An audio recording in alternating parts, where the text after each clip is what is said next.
नमस्कार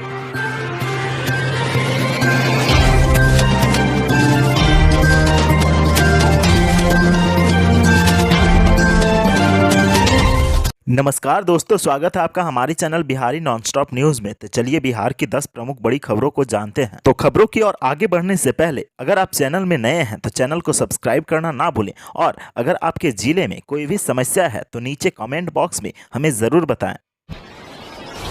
राहत भरी खबर, बिहार में 103 निजी अस्पताल को कोरोना इलाज की मिली मंजूरी, पटना के 90 हॉस्पिटल शामिल। बिहार में बेकाबू हो रही कोरोना की तीसरी लहर में लगातार मरीजों की संख्या बढ़ रही है। प्रदेश में हर एक दिन बड़ी तादाद में नए कोरोना मरीजों की पहचान हो रही है। जिस प्रकार से कोरोना संक्रमित मरीजों की संख्या बढ़ रही है वह बेहद चिंताजनक है। इस क्रम में बिहार में 103 निजी अस्पतालों को कोरोना संक्रमित मरीजों के इलाज की मंजूरी दी गई है। हालांकि अब भी राज्य के कुछ जिलों में 100 से अधिक आवेदन स्वीकृति के लिए लंबित हैं। इनमें सर्वाधिक पटना के ही विभिन्न निजी अस्पतालों द्वारा दिए गए आवेदन हैं। स्वास्थ्य विभाग द्वारा कोरोना के दूसरे चरण में संक्रमण की बढ़ती रफ्तार को देखते हुए पहली बार निजी अस्पतालों को भी मंजूरी दी गई थी। आईएमए बिहार की ओर से सभी जिलों के लंबित आवेदनों का निपटारा करते हुए तत्काल मंजूरी दिए जाने की मांग की गई। 2 दिन पूर्व पटना जिला प्रशासन के साथ हुई बैठक में कोरोना से भी इस मांग को रखा गया था।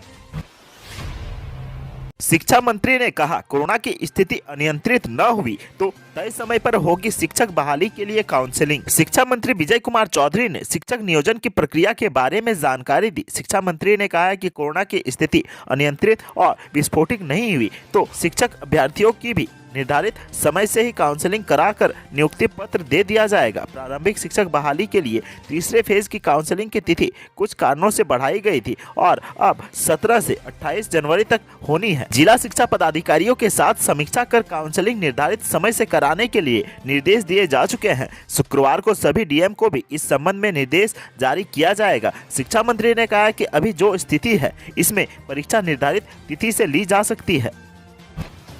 बिहार में अब जनता चुनेगी मेयर और डिप्टी मेयर, नीतीश सरकार ने बना दिया कानून। अब प्रदेश के अंदर मेयर और डिप्टी मेयर का चुनाव सीधे जनता करेगी। इतना ही नहीं, मुख्य पार्षद और उप मुख्य पार्षद को भी सीधे जनता चुनेगी। नगर निकायों में इन सर्वोच्च पदों के लिए अब वार्ड प्रतिनिधि वोटर नहीं होंगे, बल्कि जनता सीधे अपने पसंदीदा उम्मीदवार को चुन पाएगी। नीतीश सरकार ने इस पर फैसला ले लिया था और अब बिहार नगर पालिका संशोधन अध्यादेश 2022 का गजट प्रकाशन कर दिया गया है। राज्य के डिप्टी सीएम और नगर विकास एवं आवास विभाग के मंत्री तारकिशोर प्रसाद ने कहा कि बिहार नगर पालिका संशोधन अध्यादेश 2022 पर राज्यपाल की सहमति मिलने के बाद इसे लागू कर दिया गया है। अब जनता सीधे नगर सरकार को चुन पाएगी। विकास योजनाओं के चयन के साथ साथ नगर सरकारों में जो अंदरूनी खींचातान वाली सियासत होती रही है अब उस पर भी नकेल लग जाएगी।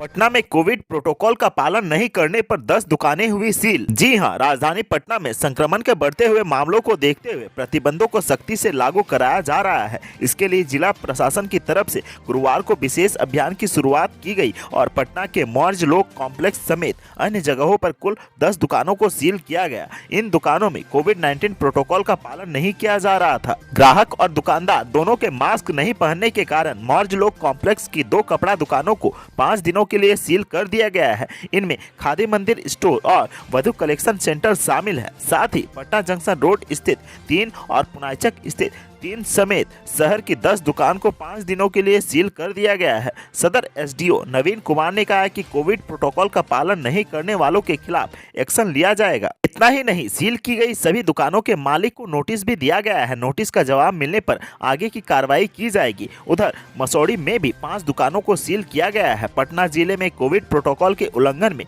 52 दुकानों पर कार्रवाई की गई है। गुरुवार को जिले में 950 लोगों से 31,900 रुपये जुर्माना वसूला गया है। अब तक 2,61,350 रुपये जुर्माना वसूला गया है। वहीं वाहनों में मास्क चेकिंग अभियान के दौरान 56,500 रुपये जुर्माना वसूला गया है।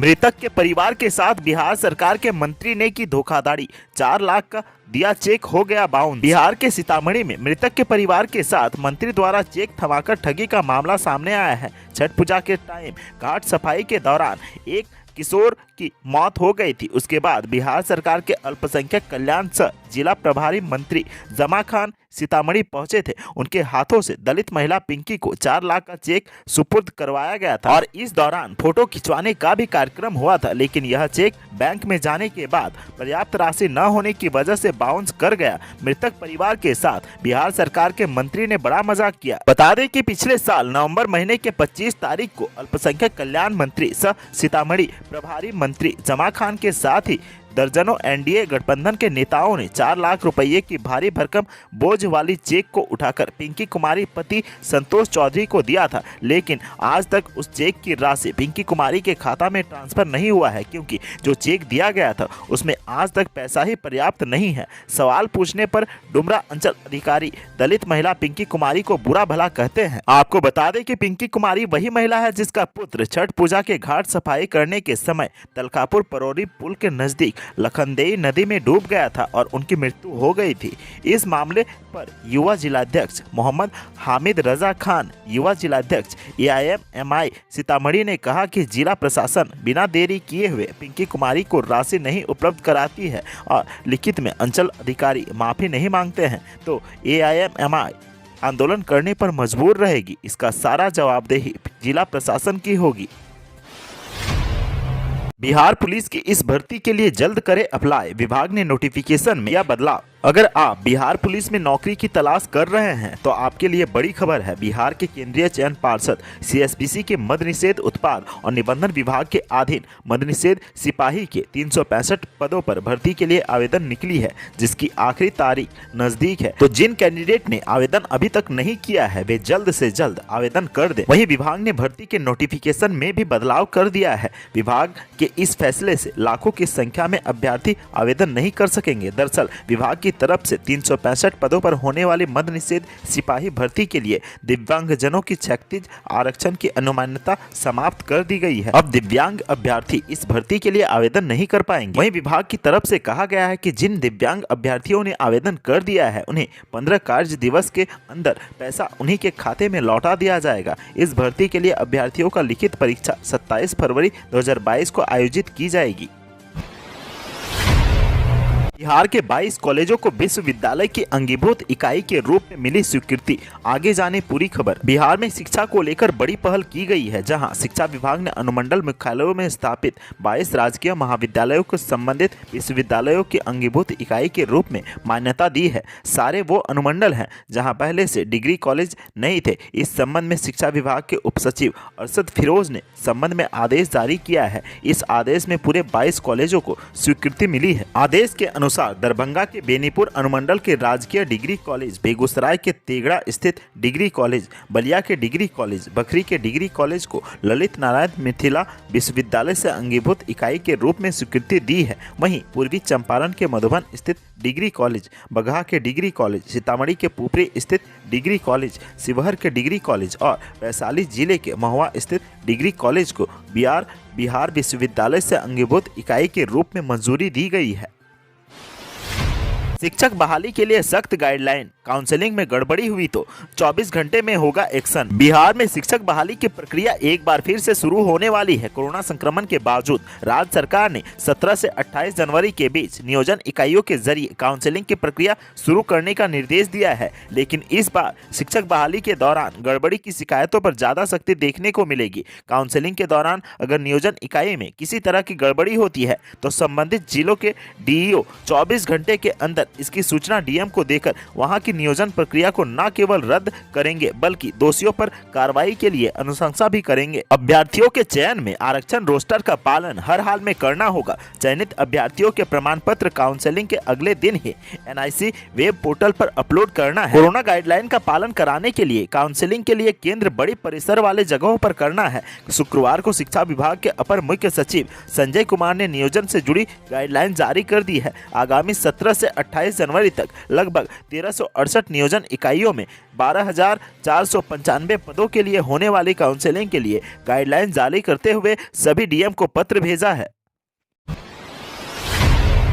बिहार में मैट्रिक और इंटर की परीक्षा देने के लिए कोरोना वैक्सीन जरूरी, 26 जनवरी तक लगेगा टीका।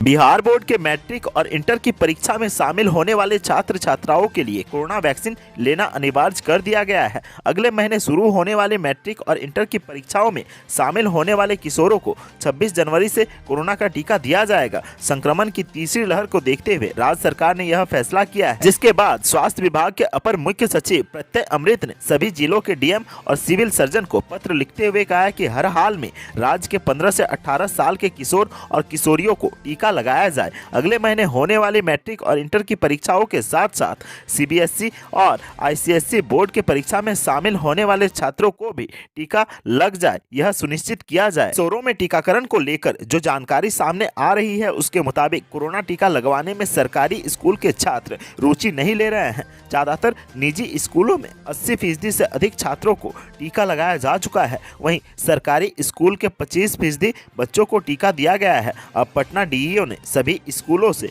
9वीं से 12वीं तक के नामांकित विद्यार्थी की संख्या मांगी है। कोरोना के बढ़ते मामलों को लेकर 15 से 18 वर्ष तक के किशोरों को टीका लगाया जा रहा है। सरकारी स्कूलों में 2 जनवरी से टीकाकरण शुरू किया गया। अब तक 10 दिन से अधिक होने के बाद भी सरकारी स्कूल में 25% किशोरों ने ही टीका लगवाया है।